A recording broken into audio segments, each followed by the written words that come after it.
Welcome again to the absolutely gorgeous British countryside. This is the same place I recorded the first video on the Defender, but because it's January now, things have changed a little bit. It's all frozen and it's quite cold, but at least it isn't windy for once, so hopefully I don't have to deal with wind noise. It's really frosty here and frozen, and I've just been skating across a piece of ice that I wasn't paying attention for. But the reason I'm here is to do an update video on the Defender, because the time I'm recording this, it's about 4 months since I got it, which is kind of ridiculous really. It's gone very quickly, and a few things have changed. So, well, on the outside, very little has changed. It was clean.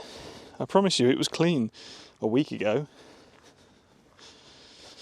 But, you know, it's being used, so it isn't clean now.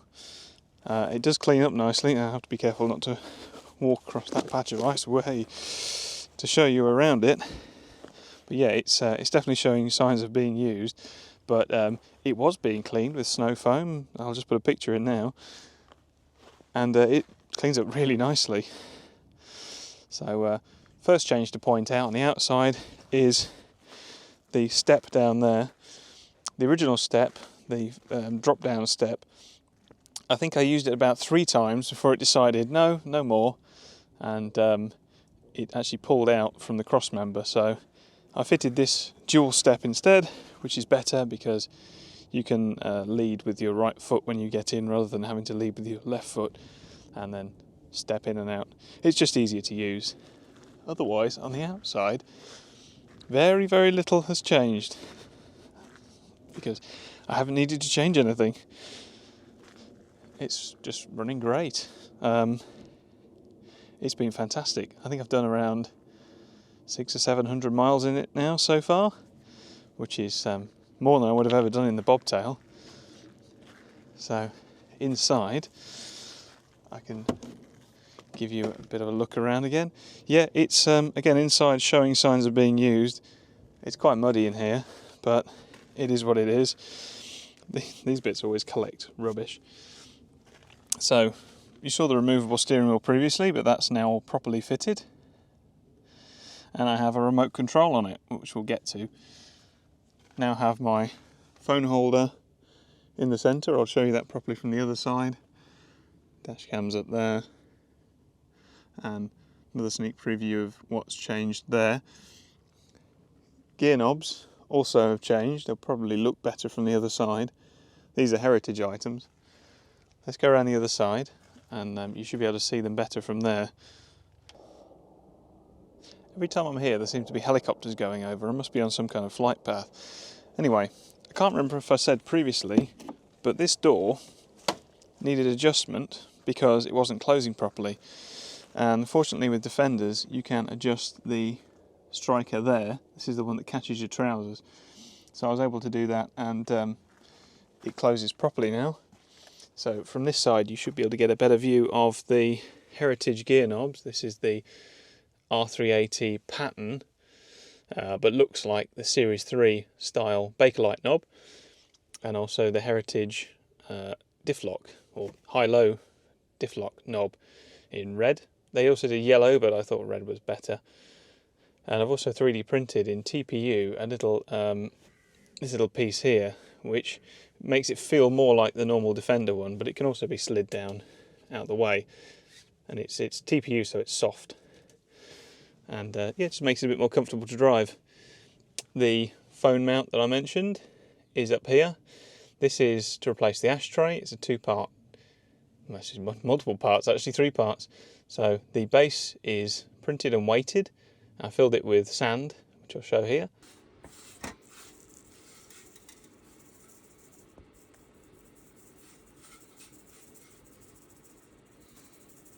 And then the top bolt's on with a few bolts into heat inserts, and then there's a ball mount to the ESR halo lock charger. It all works very well. It's very solid, which is great. The phone doesn't move around at all. More solid than any of the mount I've had in any of the cars, so that's great. Yeah, dash cam up there, Fiofo, front and rear, which is very good. And then here, the main thing that's changed recently is a Pioneer head unit. Now the original CD player in this did work, it worked fine, and I used the FM transmitter with it, but it did have a dodgy volume knob. So I decided that rather than try and fix that, let's get something that's actually got Bluetooth in it and something I can control the Bluetooth on, which is why I have the remote on the steering wheel. And this was a good unit for the job.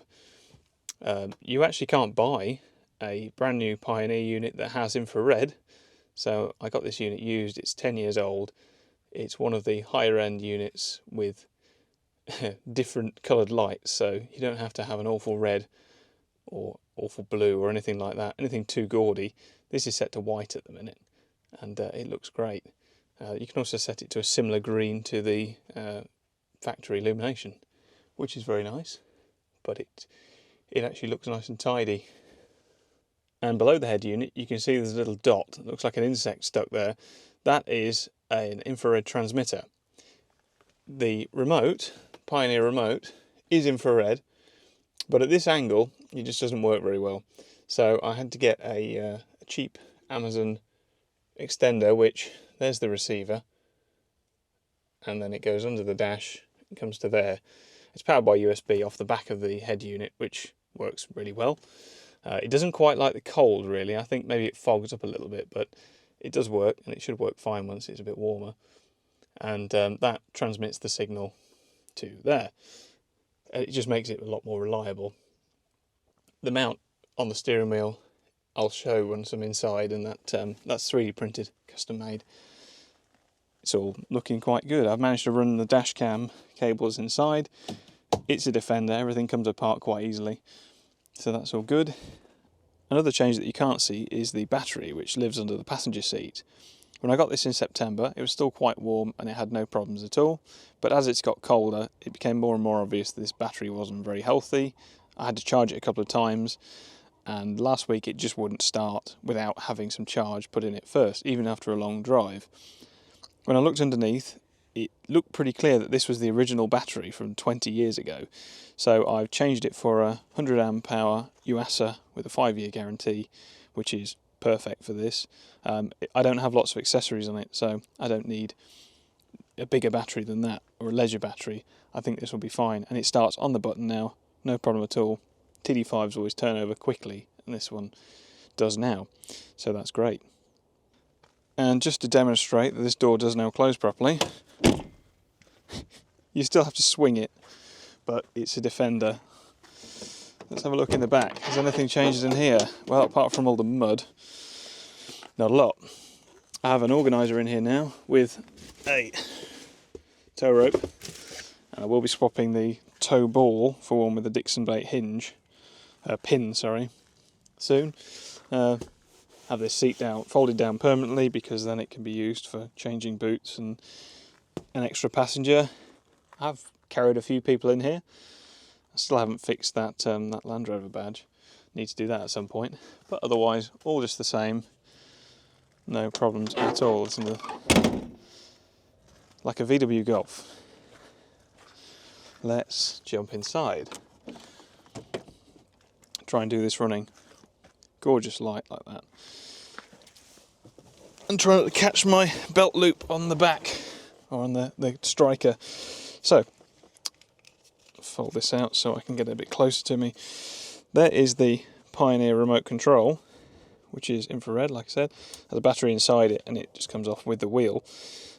It sends to the receiver over there, and then to the transmitter, which goes to the radio, which works fine. The microphone is at the top there. Now I found some sticky stuff that actually worked with these. Initially I tried hot glue and I tried some VHB, and neither of those wanted to work, but some clear gel sticky stuff works on that top of the dash and on here and on the side of the dash, but you basically only get one go. What else? Okay, you can see the knobs a bit better here. Gear knob, 5-speed. They also did one which was with wiggly lines, which more accurately represents a Defender gearbox, but I wanted the proper correct one. But they are good. Quite funny, and I'm sure these will wear. They are recessed slightly, but they'll wear a little bit because they are Bakelite. And there's the diff lock and high-low one. They're really nice. I think they work well. Partly, the reason for changing these partly because I want to preserve the originals that are already quite worn, leather ones, and also I just like the way these feel. They're very nice. Another view of the phone holder there. I don't want to take all this apart. The idea was I can have multiple mounts if I wanted them. They're all the same. The ball mount screws in from the back, so it's all just made universal. I can fire this up and get the Pioneer unit start up.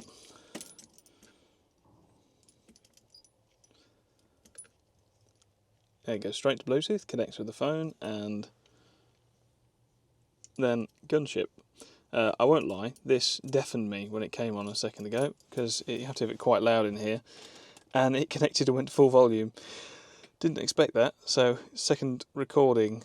One thing I have noticed with this, I think it has a volume limit, or a cut-off, or it peaks. If you have it really loud, it will sort of cut in and out with the Bluetooth. As I've turned it down, it doesn't seem to have it. I've changed the loudness settings, I'm sort of experimenting with it, but overall it's a fantastic radio. It looks tidy in here. For some reason these seem to be quite popular with old Defenders. Richard Porter has one in his Heritage Defender. I've come across at least two other people who've had them in Defenders and were either selling them or were on Reddit posts. So yeah, it seems popular. I can see why, and yeah, it works great.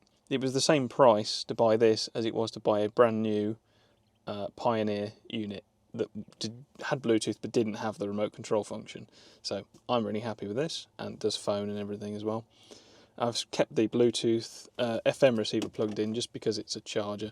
I know it works well with the ESR charger at the minute and charges the phone well, so it's fine. And looking around for any other changes, I think that's it. I did notice that somebody has at some point stuck another Land Rover badge here, but that's gone. There's obviously a badge there. Tow bar bolts, bits and pieces. As far as future plans, I probably want to take this to Maker to get the chassis treated. That's quite an expensive thing to do, but it'd be nice to get it done this year, and then that sorts out any rust issues as well. But otherwise, nothing particular planned. I will make a new video to update as and when. I was just walking out here to have a look at the ice and see if it was viable to drive through it, and it absolutely isn't.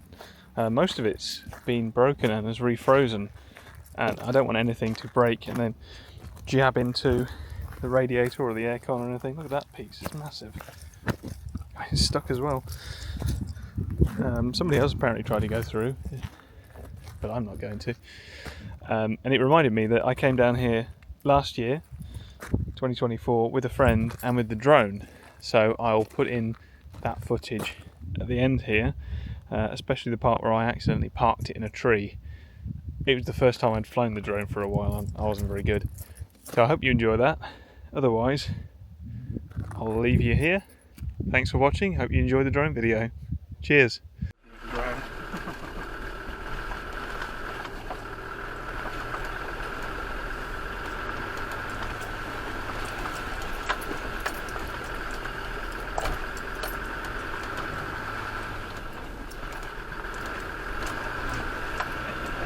This is really difficult, it turns out.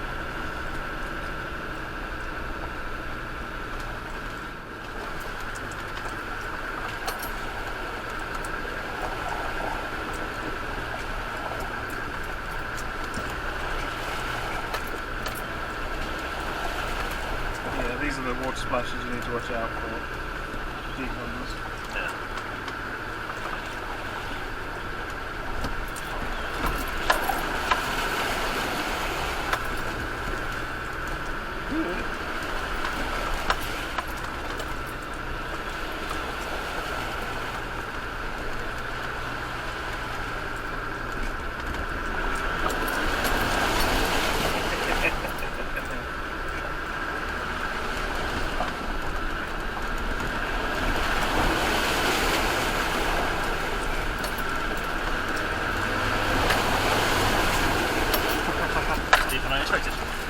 That's alright.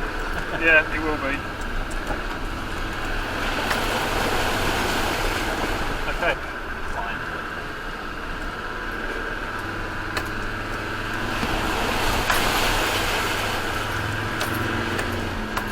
Yeah. And you can change up to third for this. It's not difficult, this bit.